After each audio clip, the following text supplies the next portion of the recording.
Everything was very chaotic. Officers were running around trying to make sure everything was secure. The medics were looking at the suspect and starting to treat his injuries, and the SWAT officers who had been involved were huddled up and making sure everyone was okay. That's when one of the SWAT cops said, "I think I might have shot him." His fellow officers just looked at him, a little stunned. "I think I just shot him," he said again. You could see the shock in his eyes as the last few minutes played over and over again in his head. "I think," he started for a third time. That's when the SWAT commander just looked at him and said, "I think you need to shut the fuck up right now." "But," the officer stammered, "I said shut up. We will get it figured out, and after you've had time to settle down, we can get a statement. Until then, shut the fuck up." I never forgot overhearing that. I think it might be the best single bit of advice I've ever heard one cop give another.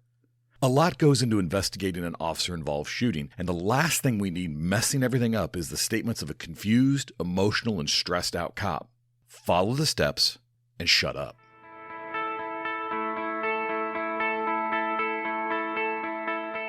It's time to start telling our own stories. I'm Steve Kellums, and welcome to Blue Canary.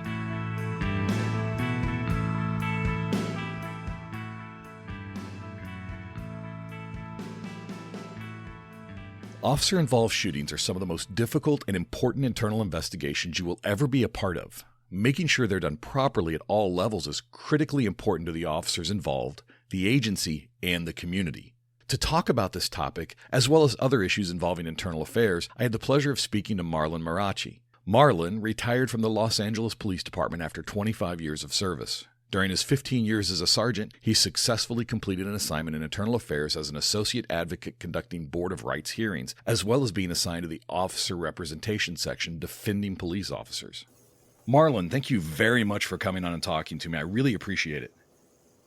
Thank you. Thank you for having me, Steve. I really appreciate being on. When we started hooking up online and started talking about some of the things and the experiences you've had, it really got me excited about what we could talk about on the show. So I want to start by just telling everybody, why don't you tell everybody a little bit about yourself and how you got into policing? Oh, it's a very good question. So I was 24, 25 years old, and I decided to join the Navy. And at that time, my best friend decided to started thinking about, hey, you know what? I want to become a cop. I want to go, be a police officer. As I did my 3-year mandated active duty in the Navy, my best friend actually got accepted into the Los Angeles Police Academy.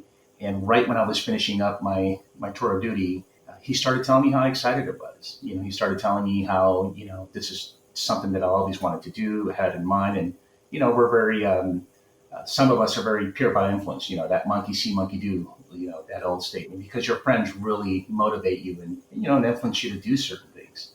And so for me, I always really had my concerns in terms of, do I want to carry a gun? Do I want to be subject to so much scrutiny? What if I get involved in a shooting, and something goes wrong? Or, those are the thoughts that were going through my mind. However, after really watching my best friend go through the academy, all my concerns became motivation. They became dedication, and I was really pumped to get involved. And so I applied. I went through backgrounds. I got out of the Navy in 1997. I was going through backgrounds, and I got accepted to the July 1998 Los Angeles Police Academy class. And 24 years later, here we are, Steve. I retired 3 weeks ago. 3 weeks ago. Yeah. So it's still fresh for you as you're settling into this wonderful thing that I like to call retirement. LAPD, were you from that area? Is that how you ended up there? Or was it because of the Navy, kind of where you mustered out? Born and raised in Lima, Peru. So, English actually is my second language. However, after all these decades, it has become my first language, and I'm still catching up and trying to be as fluent in Spanish. I'm very fluent, but not as fluent as I am in English. Well, your English is better than mine, so I'm really impressed for a second language. Thank you. I appreciate that. And I grew up in the San Fernando Valley, and my mom it was one of those things where I just would not leave the valley. And just kind of to give you a couple of demographics, here in Los Angeles, not many cops actually live in the city of Los Angeles. We like to vent, or go out of the actual, I guess you could say, perimeter, of serving your own city. For whatever reason, I decided to stay here. I love the Valley. My daughter just graduated from a very, very good, prominent, good school here in the San Fernando Valley. But a lot of cops live, west from here in Valencia. A lot of them live out in Chino Hills. It's what we like to term it copland, because it's just, Right. I suppose it's better. And depending on when you bought, you're buying property of much less value that is going to give you more of a house as opposed to, living here in the San Fernando Valley. So getting into LAPD, getting started, working a big city like that, was that a little bit of a culture shock for you early on? For me, it was knowing that I'm in the San Fernando Valley. I ended up doing my probation in a part of the San Fernando Valley that I was familiar with. And so it could be a little bit of a culture shock, even for a guy like me that's lived here for decades. I mean, I'm giving out my age, but I've been here since 1980. In the San Fernando Valley, there's I want to say there's 7 divisions, 7 precincts, 7 stations. I was fortunate to do my probation in one of them in the east side of the valley. Los Angeles, it's different, right? Different culture. And so is like other divisions within, like there's one division in San Pedro, which is like super far from where I live. That's part of the city, Los Angeles. It's not so much of a culture shock, but I will say this. A lot of kids, I call them kids now because, 21, 22, 23 years old to come on the job, but a lot of kids, a lot of young officers actually come from the Midwest, Atlanta or, New Orleans or anywhere from the East Coast or even Florida, whatever the case may be. They actually end up here in Los Angeles, and that can be, especially in South LA, it can be really, really a big culture shock because it's real busy and it's real violent. Now, later in your career, you ended up involved in internal affairs. Internal affairs, professional standards, those are generally, they're kind of looked down upon a lot by other officers. Did you run into any of those issues or problems when you first started getting involved in that? Absolutely, yes. The stigma, I suppose, to this very day it continues. Probably go out to say, probably across the nation. I think any beat cop or any street cop that knows of an ex-partner or a buddy theirs that actually works in internal affairs, they think that ooh, you went to the dark side. You're like the devil, so to speak. For me, it all happened, and believe it or not, when I was in the Navy, I actually ended up being a legal man. What that means is that I really was very familiar with all of discipline. We did court martials. I prepared cases for non-judicial punishments, what they call captain's mass. So for whatever reason, I was just, I just like to get in people's dirty laundry, so to speak. And so that kind of carried on for whatever reason in my career after I did my time in patrol. When I made sergeant is when it all really started to make sense as to what exactly, what my path and what my expertise is going to be. And so at one point I was working South Bureau for a community project in South Los Angeles. I just finished my undergrad, and at some point my best friend and I started discussing about going to law school. And all I'm thinking is, I just want my master's in criminal justice. I'm done. I don't want to go to school. With that being said, I really was interested in the discipline process. And I ended up actually working a unit called Officer Rep Section. Officer Representation Section has everything to do with defending and assisting cops with misconduct. So, for example, it's kind of like calling your union, right? Right. You do a traffic stop or there's a radio call or whatever, and all of a sudden they want to make a complaint. They, what we call cut a face sheet, right? An IA gets started on you, and then you're going to call your union to get an attorney. Well, for us, Officer Rep Section, you don't have to call the attorneys because the attorneys are all overwhelmed. And so you can call Officer Rep Section and say, hey, you know what, I got this complaint. Can you represent me? Sure, not a problem.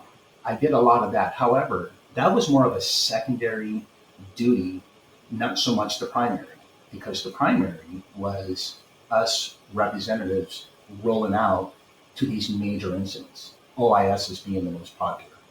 For the audience, what an OIS means it's an officer-involved shooting.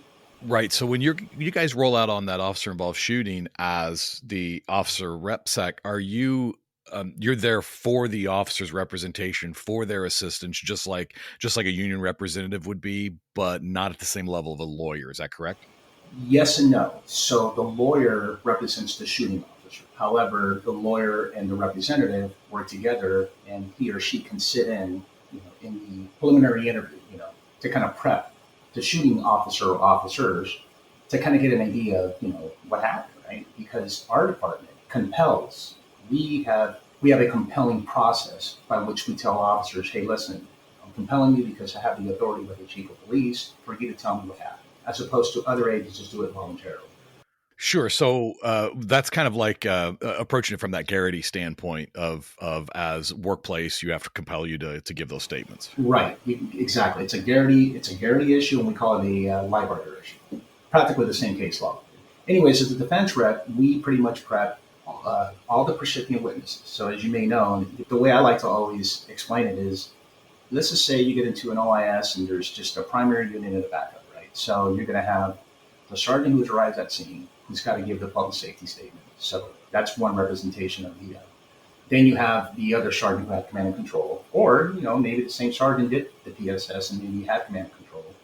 Then you have the primary unit. So one officer shoot. There was only one shooting officer. So okay, the attorney preps and takes care of the shooting officer, but then as a rep, I have to take care of the passenger officer. Then I got to separate who heard and saw it. So our process, which is Force Investigation Division from IA, they like to cast a real wide net to know exactly what occurred in this particular shooting. And then once, they really get a big picture, right, so to speak, a 360-degree view, bird's eye view, then they start kind of like compressing it and see, okay, maybe these are the only ones that we need to interview, including the airship, the pilot, and the tactical flight officer as well. So that duty at officer rep section is where I really got a lot of experience because I rolled out to many of these OISs. That is what I did for about a year, and then is when I got into internal affairs. And how I got into internal affairs is because I did an admin appeal. I did an appeal, which is a hearing, kind of very low-key hearing with one command staff officer who's hearing both sides, right? The department side saying, hey, this guy got a sustained complaint because he did A, B, and C. And here's the investigation, and that's our position. And so my job was like, well, you know what? The department got it wrong. And here are the reasons why they got it wrong. We're going to be bringing testimony, and, here, hearing officer, here's you examine some evidence as to why we feel that it shouldn't be sustained. If anything, it should be unfounded. And so I believe at the time that I did this particular appeal, Bratton was chief of police for 7 years. And in the 7 years, he only overturned 3 admin appeals, and I was one of them, which is kind of cool because Yeah. the hearing officer, that particular process is not binding. So even if the hearing officer says, hey, you know what? The defense is right, department. Hey, IA, you guys got it wrong. And so now he turns in his findings. Well, the chief can either say, yeah, you know what? I understand. We probably got it wrong, but you know what? Still, I'm going to go ahead and uphold this. And that was pretty neat. So at the time that I did this whole process, I got to know the lieutenant at the advocate section in internal affairs.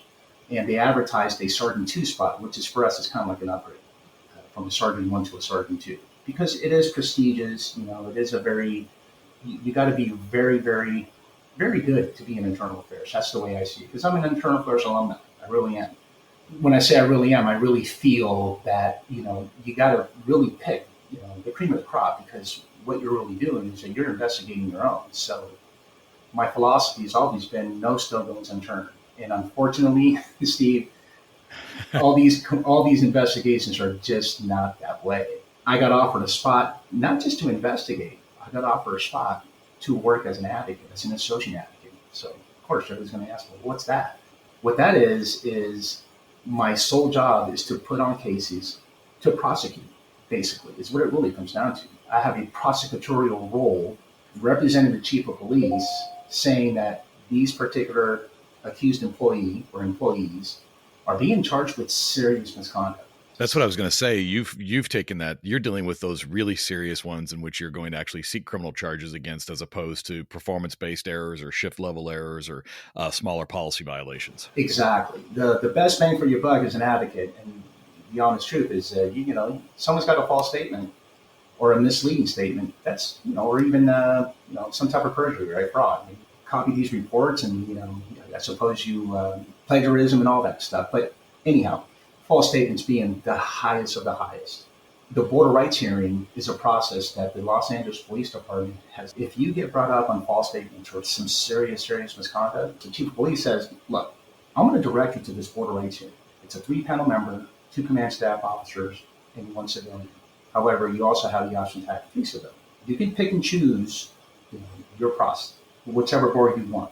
I'm going to recommend removal, but I'm directing you to go through all this. And so once the board concludes, the chief can only downgrade your penalty, but he cannot up it, if that makes sense. Absolutely, yeah. So even if the chief wanted to terminate you and you, for whatever reason, come out of there with, okay, guilty, and they recommended 65 days max, which that's the max penalty you can get, 65 days, guess what? The chief can't fire you. So that's how I ended up in internal affairs. Like, what a life. I got to tell you, Steve, it's an emotional roller coaster. It's just got to be the most stress for the accused employee, let alone just me trying to prepare for this. I think that's a lot to be said for the IA, because obviously you're upholding the professional, the moral, and the ethical standards of the agency, and you're trying to make sure that those officers there are the best representative of your agency. And it's such a high standard to try to hold up. When you do it right, you're protecting those officers that need protecting. You're getting rid of those officers that shouldn't be there. And I think it's such a critical aspect of the agency. But as we said before, many officers don't get that. No, and I can tell you, just to give you some numbers, just to kind of get an idea of how we operate. Because again, the stigma, and people think that that internal affairs is just so evil. I'll be the first one to tell you that's not really the case. And why I say that is because for us in Los Angeles, at one point, and I want to take you back to maybe 2014, 2015, we have over 3,000 on the average. I know it's north of 3,000 complaints in the city that get generated. So imagine that. 96.4% of all those complaints come back unfounded. So what does that tell you? That tells you that a lot of what people, and I'm telling you pre-body worn video era. Yeah, because we saw those numbers even get fewer, right? Right. Well, and that is true. 1, 2, right. It's what we call demonstrable fault. So if you come in and tell me, hey, you know what, the officer was rude and he took me out of the car and threw me up against the wall. Okay, let's go check out body worn video. And nothing like that. Nothing like that occurred whatsoever. That's demonstrably false. Call them back up or even send them a letter and say, hey, you know what, thank you and goodbye. But back pre-body worn video, you had to go through the entire process. And you know this from your experience, is that to get an internal affairs, especially when you didn't do anything wrong, you gotta get an email from internal affairs. They're telling you that, look, you're being accused of A, B, and C. You got to get yourself an attorney, and I'm going to compel you. I'm going to read your rights. I'm going to give you a life order. I have to interview everyone, and you just spent for the last 5 or 6 months, and you're just like a 2-year police officer, and you're out there doing really good police work, but you got this hanging over you. It takes practically a whole year, almost a whole year, for this to be adjudicated, for you to be served, for you to be scaled. That process, luckily with body-worn video, it's minimized. It sheds some positive light into internal affairs, saying, hey, listen, we think this is a bunch of BS, and body-worn video has really helped us get to that BS, if that makes sense. I found I'm such a huge fan of the body-worn video. My agency was one of the very early adopters of it. So we've had body-worn video at my agency for years and years. And I remember when we first got it, the officers were all, Big Brother's going to be watching us. This is terrible. I don't want it. And a week later, they wouldn't leave the department if their camera was broke, because they realized just how fast it eliminated a lot of those problems. Like you said, not having to go through the whole thing. I can watch the body cam. Didn't happen. So now we can just move on from there. And I don't have to run that officer through all that stress and all of those problems that come with a full-fledged investigation into a complaint. Right. And then the other side of the fence is where you do really need internal affairs. And this happens quite often. I'm not going to say it happens a lot, but it happens quite often. And talk about culture, right? So cop culture always kind of dictates what you do. So here in this, I really shouldn't point out more of the South LA area, but let's just say citywide in LAPD, right? You get this body worn video and you forgot to turn it on, right? You do it once, or you actually turn it on and then you have a consensual encounter, whatever the case may be. For whatever reason, you turn it off, and it happens 1 time, 2 times, or 3 times. Well, that's misconduct. failure to activate, it's serious. So you see what I'm saying? So, Oh yeah. the problem with those situations is, it's that the mass, or let's just say the masses, right? The masses dictate that, hey, IA is out to get you, and IA is really there to, somehow, some way they're going to get you. However, when you start doing that type of conduct, that's not IA, that's you. You know, you Exactly. should be held accountable. In other words, there wouldn't be a department complaint if, in fact, you didn't do what you did. And then I guess in this case, it's just for whatever reason you just decided to numerous times just forget to activate it. So then, one wonders, well, how come you're not activating it? And obviously, you were on that high end of the IA, but the entire process, the entire division runs that whole gamut from those performance errors all the way up to malfeasance. So maybe it's a training issue, and I assume that part of your division dealt with those. Once it was decided a training issue or an education issue, you would send that back for training. Absolutely. The other piece that I should definitely make your audience aware of is that internal affairs, for the most part, and from my experience, especially at a board of rights, at my level, it has to be something very, very serious. And more often than not, it's your conduct that happens off duty as opposed to it happens on duty. Yes. I mean, that's the thing is that so many officers don't understand that when that badge comes off or when they come off work, they still have to uphold those same ethical and moral standards. And then they go off and do some really, really not just silly stuff, but in some instances, criminal stuff. And they deserve to be held accountable for that. Absolutely. And you know what? I mean, you talking about the scope is real narrow. And the board members look at that because board members, if you get two command staff officers in the civilian, I mean, you're looking at about 30 years of experience in that board or more, maybe 40 for all we know, right? I mean, come on, 40 years of experience. I'm sure whatever they're hearing from me presenting, writing all opening arguments are like, man, come on. You're talking about what? Neglect of duty, not going code 6 at scene, and, discourtesy, and he did this, this, and that. I mean, all that stuff happens on duty. Okay, what about tactics? All right. Okay, so he substantially deviated from department policy, tactics, and procedure. Okay, well, did he justify it? Because if you have justification, then it's in policy. So all these things that happen on duty, they're very, very forgiving. It's the stuff that happens off duty that really, really is going to get you to the point that, you know what, you might get terminated. Well, I'm curious outside of the obviously the OIS stuff and some of those criminal complaints that came in, did you find yourself spending more time dealing with the off-duty issues? In my border, no. So a lot of, let's see, out of the termination cases that I got, I want to say one or two were probably on duty. All the rest of them were off duty incidents. Off-duty. Yes. So a much heavier to the off-duty side, which I would, in my experience, I would find that to be the case as well. So I just was curious about that, and I do want to go back a little bit to the officer-involved shooting Yes. things. So having found yourself on those scenes so many times, dealing with the officers on those scenes and rolling out to those things, even as the officer representative section and into internal affairs, what do you think the biggest mistake officers make right after an officer involved shooting is? I suppose the mistake, it's not so much what, me personally, from my experience, I wouldn't necessarily label it as a mistake. What I would say is the department is going to scrutinize you and they're going to judge you not based on the conduct or the tactics that you applied in this incident. It's what you didn't do is more of scrutiny than is what you did. Does that kind of make sense? Go into a little bit of detail for that on Yeah. that. So for example, when you roll out, let me just kind of walk you through an OIS. So an OIS occurs, and everybody's coming. You name it, commander. Nowadays, you even have the attorney generals and the inspector generals coming. Because they're probably looking for criminal filing. And criminal filing in today's LA County here in Los Angeles, it's very prominent. It's extremely possible with the DA that we have right now. So everybody rolls out, and the sergeant at that scene is the one that's going to be scrutinized a lot because he or she has a lot of plate spinning. Because he or she's going to have to do a couple of things. Okay, one, I got to identify who the shooters are. And if I have more than one shooter, I have to monitor and separate them.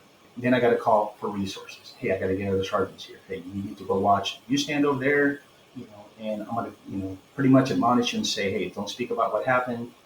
You over here on the left side, uh, you don't speak about what happened. Then I got to get the PSS, the public safety statement. So there's 9 basic questions that you have to ask. One of those main questions of the 9 is, hey, how many rounds did you fire? Well, I probably shot like 4 or 5 rounds. At which direction did you shoot? And let's just say we're in a residential area. Okay, well, stop right there. I'll be right back, and then I got to go check in canvas because we don't know where these rounds ended up, and it could have been under how many suspects were at this incident, and you answer all these questions. So you have not that particular sergeant's got to do the public safety statement. The purpose for that is to ensure you don't have any other victims of this. You don't have any other outstanding suspects. That the scene is secure. That you don't have any other scenes you have to work from. So there's a specific purpose for that safety statement there. It's exactly what it is. It's a public safety statement. The PSS is designed, and its purpose is to ensure that there's no other suspects, there's no other victims. We want to ensure to the public that, we're taking safety precautions before we go any further with this particular investigation.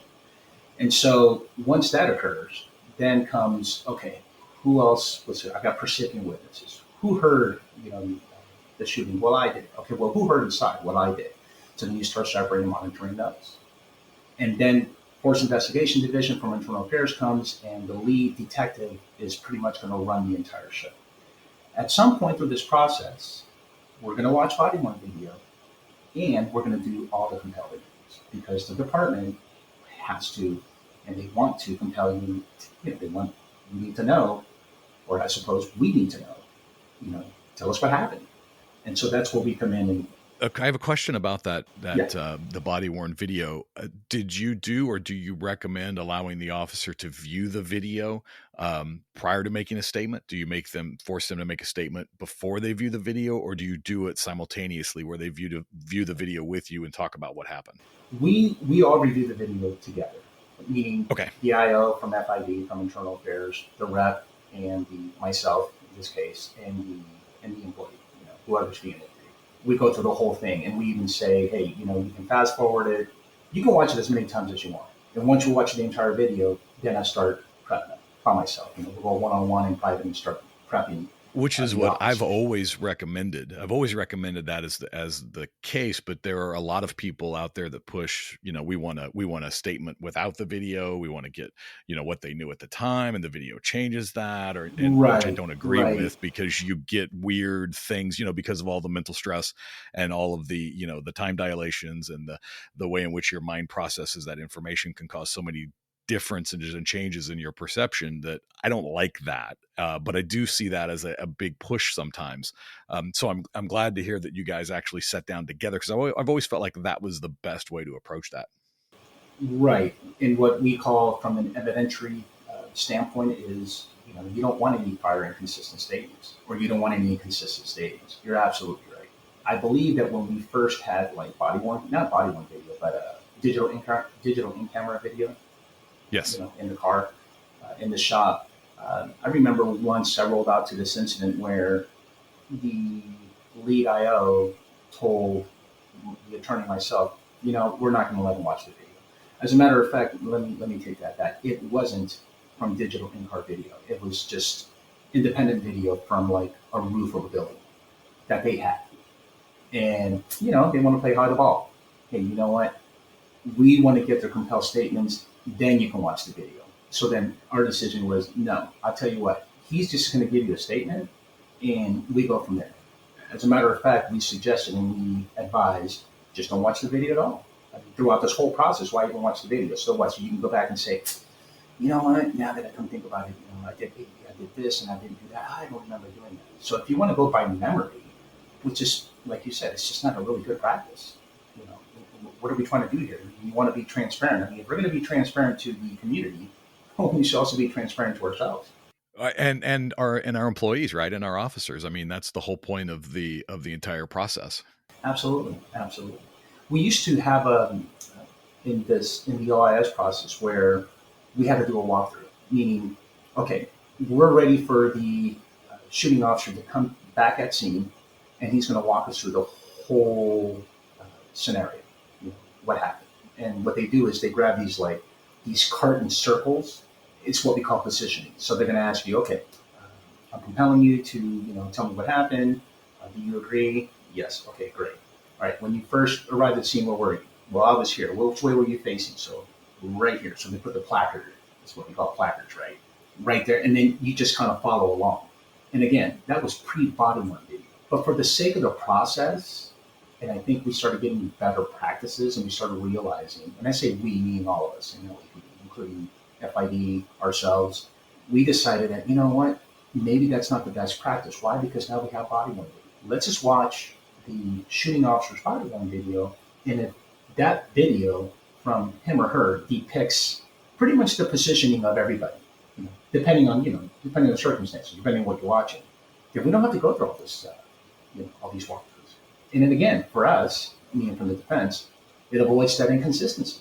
So, workshop for everyone. Yeah, I think that's very interesting to me personally, because we had as I was moving up through the ranks and coming out of detective division, we had adopted the body cameras for our patrol officers. And then I was moving into some of the administrative side and some of the internal affairs side. And when I first started doing the officer involved in shooting investigations, people would say you had to do these walkthroughs. And I was always like, why? I can see it on the video. Why do I have to walk through? So it's really interesting to see how that progressed for you guys into not actually using them, because when the video showed you everything you needed. Right. And again, I'm taking you back 6-7 years ago. It's been a while. The process is still the same. I went through officer involved. I went to OIS school. I guess not to be back. I guess we call it FID school because it's called Force Investigation Division. I went to a 3-day school to go through this whole process back in 2000. I'm taking you back probably 2008. So that was about 14 years ago. And in that room, it was like 40 different agencies, about 85 people, just packed, wanting to listen what our process is all like. Now I can imagine 14, 15 years later, it's been enhanced, it's gotten better, and for whatever reason, we, LAPD just, it's a brand. We like to do things we're very good at what we do. I guess that's the way I can toot my own horn for my agency. Sure, absolutely. We are, and, everybody wants to pretty much copy and replicate what we do. And so a lot of agents are really interested in what we do. And you know what, Steve, I'll be the first one to tell you that when I first got involved in doing these, rolling out to these OISs, I'm thinking to myself, God, you cast a wide net, and it's just so detailed, and we're breaking down frame by frame. But in retrospect, especially today, as we sit here, before this podcast, I can tell you that we need it. I have no problem with, being very, very detailed with what we do. Where before I thought to myself, man, it's a whole bunch of stuff. Well, and I agree. I agree completely. I think that the details, as I said before, they protect the officers that need protecting, but at the same time, they allow us the opportunities to deal with those that need to be dealt with. But one of the challenges I think that all of us are facing in law enforcement is some of the, political decisions that get made in that prosecution side that aren't necessarily supported by the investigation. The Kim Potter case in Minnesota, in Brooklyn Station, Minnesota, is the first one that pops to my mind, in which clearly a horrible accident based on all of the investigation and testimony, and even the jury found that to be a horrible accident, yet they still found her criminally culpable, even against Minnesota law at the time, which makes that such an interesting case, I think, from a use of force standpoint for us to be looking at right now. And I would only add that, again, today's OIS, and I'll even say maybe three to maybe 5 years ago, a man with a knife or a suspect with a knife, in today's LAPD, even if all an OIS, you're going to be under the scope. Not only are you going to be under the scope, but you might be looking at some criminal culpability. And that's just unfortunate. It is. That's just the way it is. Speaking of that, then we talk a little bit about the departments, and especially LAPD, which has, been kind of that agency that we look towards for doing things right, and a lot of us have learned from over the years. What do you think the biggest mistake departments tend to make in their OIS investigations? I don't think that we do a good job informing the public about what an officer really goes through. Meaning, we have that you guys, I don't know the agencies that you know of, but they have we call it a 72-hour community briefing, which is great. So in other words, if an OIS goes down today, within 72 hours, the chief is going to get briefed, and they have to put out, the body worn video and tell you a little bit about what happened. But here's the problem with that. Not so much the problem, but the challenge is that that's really all you get in terms of our process. So, you got the captain, the commanding officer of media relations telling you, hey, this is what happened. This is a radio call. These were the officers involved. There is body worn video. It's being investigated with Force Investigation Division. And we don't know what the outcome's going to be, but, we're going to tell you a little bit about it. And so they show, different body worn videos and different angles. And, you get a good, well-rounded of what happened in this OIS. But the problem is that 7 or 8 months from this OIS, it's going to be presented before a panel, which is comprised of 5 members, 4 command staff members and 1 peer member. And the peer member has to be within your ranks. In other words, if I'm a sergeant and I got the OIS, then there has to be a sergeant in that. If it was a detective, it'll be a detective in that folder. If it was a P2, just a police officer, well, a police officer is going to be one of the 5 members. And so the captain and the lead IO, they do a presentation and they make a determination. That determination has those 3 categories that's been, a practice that we've done for decades. One of them is, the first one is draw an exhibit. So they're going to ask you and say, okay, when you drew an exhibit your farm, did this particular incident led you to believe to escalate into serious bodily injury? Yes, if the answer is yes, and it's in policy, okay, great. Then we go into tactics, which is the one that has to scope the most, the one that you're going to be really scrutinized. What the department says is that, look, substantial deviation from department policy, tactics, and procedures without justification. So everything that you actually did from the minute that you got there, whether you went code 6, which is what we call that same thing, right? Command and control, tactical planning and communication, non-lethal, all these issues. If you substantially deviated, okay, great. We understand that. But can you justify why you deviated? Because if substantially deviated, you can't justify why you did this, then guess what, man? It's going to be out of policy and you might be facing some disciplinary issues. And of course, the last category, last but not least, is your use of deadly force. Immediate defense of life. If it was imminent, to the point where you had to engage to save someone's life or the life of another, then you're good to go. So that process, unfortunately, nobody knows about. You'll watch the 72-hour community briefing. Anybody in the public can watch that. But you don't know what the outcome is, and you're just not aware or educated about what the officer went through or what the outcome is, whether it's good, bad, or ugly, if that makes sense. Well, it absolutely does. It's one of the reasons I started this podcast, because I felt very strongly that as a profession, we were allowing other people to tell our stories, and we weren't getting the information out to the public about why we do the things we do, the steps that it takes to do the things we do, the motivation behind what we do. And I think that was always so important. So I agree completely about sharing with the public the process and the importance of that process. And, there are going to be things the public isn't going to like to watch, but it doesn't make it wrong. Right. And again, I'm going to try very hard not to pass judgment. All I'm trying to do is to give you some, get you educated and give you some awareness. And chances are every use of force, let alone a lethal situation, right? Or deadly force, I have to say. It's very ugly. It doesn't, you don't walk out as a police officer saying, wow, this is great. Now, if someone starts shooting at you and, your partner's winner like that, and, you engage, well, yeah, that's a good shooting. I mean, there's times where I say that's a good shooting because, your life was in danger. It was imminent. It wasn't immediate defensive way. And, so all these things, and just before I forget, I'm going to do this in Spanish as well, because I really feel that our Latin community, more than anything, is just really not educated. And they don't know. They don't know what we go through. They don't know what it's like to be involved in a shooting. They don't know what the process is like, and they don't know, if there's closure. Maybe there is closure, maybe there isn't. And if you want to ask for my opinion whether I think it's right or wrong, I'll give it to you. But it doesn't make me, it doesn't make the situation any better, right? I'm really interested, since you come from that Latin background, what did you have issues with in the LAPD with coming from a Latin background like that, or was it a bonus at some level, because of the areas in which you policed? I say this only because I was a PIO. I was a public information officer, so I did a tour in media, And I always felt that, considering, the Hispanic community here, I mean, South Los Angeles is what, 56%? It used to be lower, but now it's way over 60% of the population in South Los Angeles is Latinos. And you have a lot of Latinos here in Los Angeles that they don't even speak English. So for me, I mean, I'll give you that perfect example. That 72-hour community briefing that I told you about, right? That's policy. You have to do that. But guess what? We're not doing it in Spanish. We're doing it in English. I would have assumed you would have just I would assume you would have done it, in both. That seems very strange. Yeah. Well, believe it or not, I actually asked. I asked the director, and I didn't get such a thumbs up. Like, oh, you know what, Marlon, it's a really good idea. Let's make this happen. And here's the deal, Steve. I'm not asking for me to do it.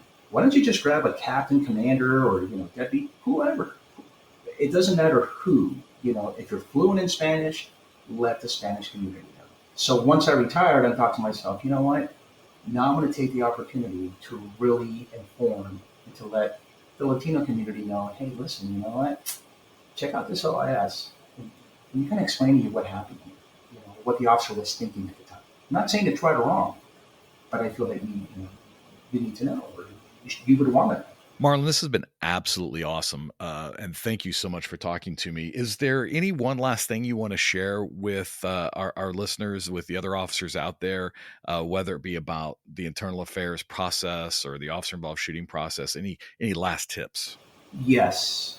If you decide to do this profession in today's policing, I applaud you. I will hug you if I see you, and I have such respect for you to go through this process. And I say that, Steve, to convey to your audience that police work is not what it used to be for you and I 24 plus years ago. To give an example, back in 1997, when I got out of the Navy and I was applying and going through the process, going through backgrounds, there was over 1,000 applicants a month for the Los Angeles Police Department. And out of the 1,000, they only took the best 5%. Out of the best 5%, they only took the best 50%. And out of that, so that brings you down to 10. Out of 10, they only took 50%. So maybe 2 or 3, maybe 4 made it through the entire background process. Today, you're barely even getting 3, maybe 400 applicants a month. Not just in the city of Los Angeles, but just in general, just across the country. And so for you to want to do this job, especially with social media and the masses that gives us, and like you said, the politics, the defunding. Gosh, I think I was watching Fox, and we were called agents of racial genocide. Imagine that. Evil. All these things that just go totally against us. And for you to want to wear that badge, put on the uniform, and go out there and serve your community, you know what?